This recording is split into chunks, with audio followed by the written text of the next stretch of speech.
What's up mga boss? Welcome back sa ating channel muli, July Ems. At para sa episode natin for today, mag-share naman tayo sa inyo kung paano mag-install at magkabit itong barn door na nasa likod ko.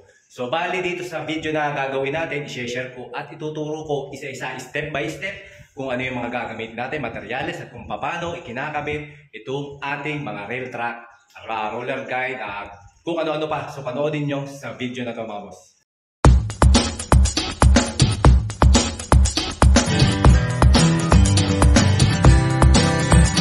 Ito na yung ating gagawing railings, no? So, sasabihin ko yung mga materyales, yung mga parts ng ating rail track na to, yung roller natin, para sa ating gagawin na barn door, para alam nyo kung paano ito bubuin, paano gagamitin, at kung para saan. Okay, unahin muna natin, syempre, meron tayong rail track. Itong rail track natin na to, nakikita nyo, hiwa-hiwala yan. So, assembly na lang natin mamaya. Ipapakita ko naman kung paano yan bubuin. 4 na piraso yan. Okay? So ngayon, meron din tayong roller. Ito, roller guide natin. So bali itong roller guide na to, ito yung magsisilbing gulong para mag-slide dito sa ating rail track. And then dito naman natin ikakabit mamaya yung ating pintuan. And then tapos meron din tayo, makikita kayo nito, spacer to. And then pag binarena kasi natin itong ating rail track sa wall, lalagyan natin ng spacer yan sa likod mamaya. Ipapakita ko din para yung ating pintuan hindi didikit sa ating mga wall. Siyempre kung may spacer yan, meron yung mga kasamang screw and then tocks. Okay? And then meron din tayong mga plastic washers. Meron din tayong mga bolt. Para naman to dito sa pintuan natin. 4 na piraso yan, 4 na butas yan, 4 na piraso to. And then syempre meron tayong door stopper. Ito. So ipapakita ko rin kung paano ginagamit itong mga door stopper na to. Bali dalawa yan para yung pinto natin syempre hindi naman malaglag dun sa ating rail track. So kinakailangan natin ng door stopper. And then meron din tayong ito, yung ating guide. Ito yung door guide natin. Buksan natin para mas makita ninyo. Yeah. So isang piraso lang yung door guide natin. Ito. Inilalagay naman to dun sa baba. Okay, sa ilalim ng pintuan. So kaya kinakailangan natin, pag gagawa kayo ng mga ganitong barn door, sliding door, kinakailangan meron kayong router. Meron kayong router para sa pag bubutas ng kanal para dito sa ating mga guide. Kung wala kayong router, pwede kayong gumamit ng circular saw. Kung wala pa rin kayong circular saw, pwede kayong gumamit ng barena. Barenahin nyo, guguhitan nyo lang ng guide, tapos barenahin nyo, tapos gamitan nyo na lang ng pait. Last na option natin yung pait. Okay? And then meron din tayong anti-jumper. 2 piraso to mga bossing. Itong anti-jumper na to, para itong ating pintuan naman, hindi malaglag.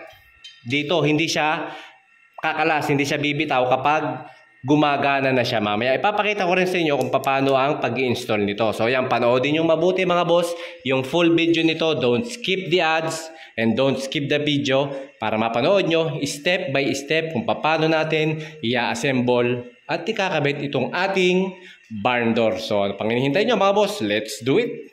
So ito mga boss, umpisahan natin sa pagkakasan nitong ating roller guide. So itong roller guide natin, kinakailangan kapag kinabit nyo yan, so, i-actual nyo to mga bossing Itong ating rail track, yung railings natin, kinakailangan nakaangat ng mga 4 mm to 0.5 cm galing sa pintuan para hindi sumayad yung ating pinto. Yun lang ang tatandaan nyo mga boss And then kinakailangan itong ating roller na to, roller guide natin, ilalagay nyo magkabilang side. Mas maganda, isentro nyo dun sa kahoy. For example, dito sa kahoy na to, isentro nyo siya. So, para mas maganda siyang tingnan. Okay? And then, ibobolt natin yan. At, kinakailangan mga bossing, i-iskwalahan nyo. Kapag kinabit nyo itong ating roller guide, i-iskwalahan nyo siya. Kagaya niyan. So, para maging iskwalado siya. Okay? So, para hindi balibag tingnan yung ating pintuan, yung ating guide.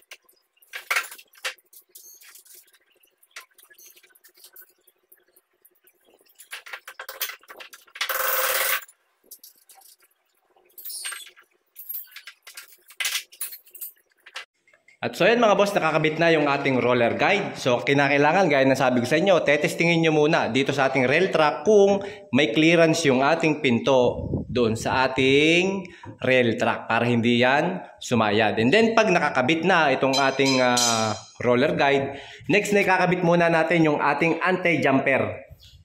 Yung ating anti-jumper para hindi tumalon yung ating pinto, hindi siya malaglag dito sa ating rail track. Kakabit ko muna mga boss, tapos ipapakita ko ulit sa inyo ha. So ito mga boss, nakakabit na yung ating anti-jumper. Ganito ang purpose niyan. Pag nilagay natin tong rail track natin, kita nyo, yan yung magsisilbing lock sa likod. Ayan, kita nyo ba? So hindi tatalon or hindi malalaglag yung ating pintuan kapag meron tayong anti-jumper. Okay, yan yung purpose niyan mga boss. And then ito, napipihit yan. Pwede nyo pihitin yan kung gusto nyo mag-adjust. Ayan, pwede nyo ikutin yan. Okay? So, ganyan ang posisyon niya. Magkabilang dulo nung pintuan. Okay, next step naman na gagawin natin mga boss. Susukatin naman natin yung height nung butas na to, nung ating rail track. So, para maikabit natin doon sa ating wall. So, gagawin nyo lang, susukatin nyo lang. Actual to mga bossing ha. Sukat kayo mula sa ilalim ng pintuan hanggang makarating tayo dito sa ibabaw. Pagkatapos, gagawin nyo, actual mga boss ang sukat ng ating rail track. Susukatin nyo yung pinaka butas. Ayan. Kung saan siya tatapat, para mas maganda yung actual ang measurement natin. Okay?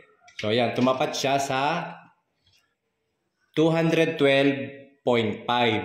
So ngayon, syempre, maglalagay pa tayo ng clearance. Dapat hindi sasayad doon sa ilalim ng tiles. Lalagay tayo ng at least 1 cm to 0.5 cm na clearance. Okay? Bahala na kayo kung alin ang gusto nyo doon. 0.5 cm or 1 cm. So, i-plus nyo na lang yon mga bossing, no? And then, ito. Bali dito nga pala yung ating railing. Itong ating rail track na to, no, mga boss. Hindi ko na pala naipakita. So, bali ang paggagawa ko niyan, gaya nung sabi ko, yung height, yung butas niya, susukatin nyo. Pagkatapos, pipitikan nyo. Pipitikan nyo, lelebelan nyo yan. Dapat levelado. Pagkatapos, i-actual nyo to. Itong mga framing natin, itong railing natin, i-actual nyo para dun sa pagbubutas. Okay? So, kinakailangan sunod-sunod kasi magkakaiba yan. Magkakaiba ng itsura yung itong rail track natin. Hindi yan pare-pareho. So, kinakailangan, pag ito yung ikakabit natin dito, ito yung gagawin yung guide para sa butas. Kasi magkaiba yung butas niya, no? Hindi yan pare-pareho. Magkalayo ito, katulad niya, malapit na yung butas niya. Kaya i-actual nyo. Bago yon, doon sa linya nyo, meron niyang pitik, tapos isentro nyo lang yung butas. Kapag okay na, pag ayos na yung ating marking, gagawin natin. Bubutasin na natin. So meron niyang tox na kasama, hanap lang kayo ng size ng tox na kasing laki nito. Ito ay 10 mm. So kailangan nyo na mason rivet na 10 mm din.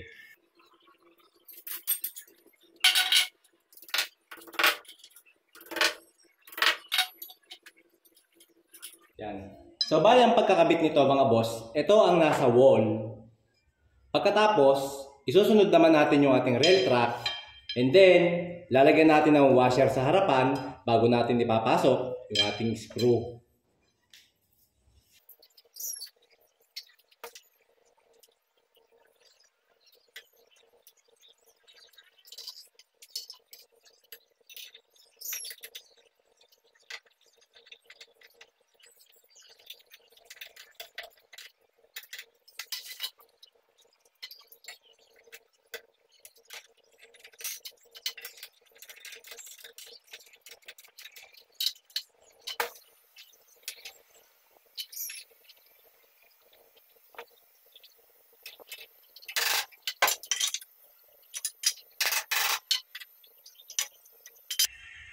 Nakakabit na itong ating rail track dito sa ating wall. So nakikita nyo, binabarahan ko ng aluminum para makita ko na tuwid siya. So pag gumagawa tayo ng ganitong mga barn door, so kailangan nasa ayos lahat ng gawa natin.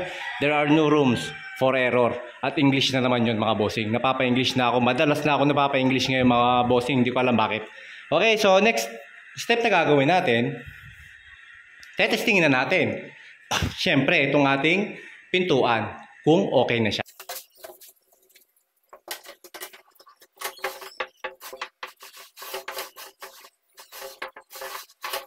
At kapag okay na yung ating pintuan, kapag yan ay smooth na, so kita nyo, smooth na yan mga bossing. Hop, lumampas pa, sobrang smooth niya.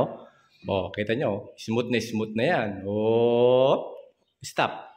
Stop, okay? Next step na gagawin natin, lalagay na natin yung ating door guide sa ilalim. Ang purpose nito ay para yung pinto natin ay hindi mag-swing ng kagaya niyan. Ilalagay natin to sa gitna ng pintuan, hindi dito sa labas, hindi dito sa loob, sa gitna. Uukitan natin itong ating pintuan para magkaroon ng daan itong ating door guide, okay? So gaya na sabi ko, para hindi siya pumaling na ganon. At syempre sa pagbubutas natin ng kanal niya, gagamit lang ako ng circular saw. Dahil hindi ko dala yung aking router, circular saw na lang tayo. At so yun mga boss, so bali nalagyan na nga natin ng kanal itong ating ilalim ng pintuan para dito sa ating door guide. Ito yan, so dapat na dyan yan. And then, dyan siya mag-i-slide. So para gaya na sabi ko kanina, hindi siya magsuswing. So bali ang pinambutas ko lang dito, pinangukit ko dyan, is circular saw. Okay, so bali nakailang ulit akong padaan, mga 3 para magkasya itong ating guide na to. And then, pagkatapos niyan, ibabalik na natin itong ating barn door. So, para makita ko naman yung pwesto nitong ilalagay ko na guide. So, syempre, kinakailangan, bago natin ito ilagay, nasa hulog yung ating pintuan. At make sure hindi siya sasayad dito sa wall. Mga bossing, nakakabit na yung ating door guide. So basta paglalagay nito mga boss, dapat nakasentro dito sa ating pintuan at kinakailangan may clearance tayo na hindi sasayad yung pinto natin dito sa wall nang sa ganon maging maayos. Kumbaga ilalagay natin pati sa hulog yung pintuan natin bago natin i-fix yung guide. So yung guide na yan, ang pwesto niyan, bali dapat na andito lang. So mapapansin niyo yung ating pintuan, hindi yan butas. Sarado yan no? Sarado yan magkabila. So para hindi siya maglampasan. At so ito mga boss, naikabit na nga natin itong ating door guide sa ilalim. Ganyan ang kakalabasan niya mga bossing. So yan, kita nyo. Diba? Ngayon naman, last na gagawin natin, ikakabit naman natin lastly itong ating door stopper. Ayan. So ilalagay natin to magkabilang dulo doon sa ating rail track. So para naman hindi yung ating pinto ay hindi malaglag. So kinakailangan natin ng door stopper. Yes. So bali ang paglalagay nito mga bossing, kita nyo yan, may butas siya, no? Parang sinturon. So bali ito, ipapasok natin doon sa may rail track na kaganyan. Tapos meron niyang lock dito sa ibabaw. Gamit yung allen wrench natin, yun yung panghigpit. Ayan, ganyan siya. So adjustable siya, depende sa posisyon ng pinto na gusto nyong siya patigilin. Okay no? So ganyan lang siya. So kailangan dito bubunggo yung bakal ng ating roller guide. At so yan, mga bossing, tapos na. Ganun lang ang installation ng ating barn door. Okay na, so may door stopper na siya, di ba? Hindi na siya lalaglag. Kahit anong tulak natin dyan, may guide na siya. O hindi na siya magsuswing. And then, bang! Ayos na mga bossing.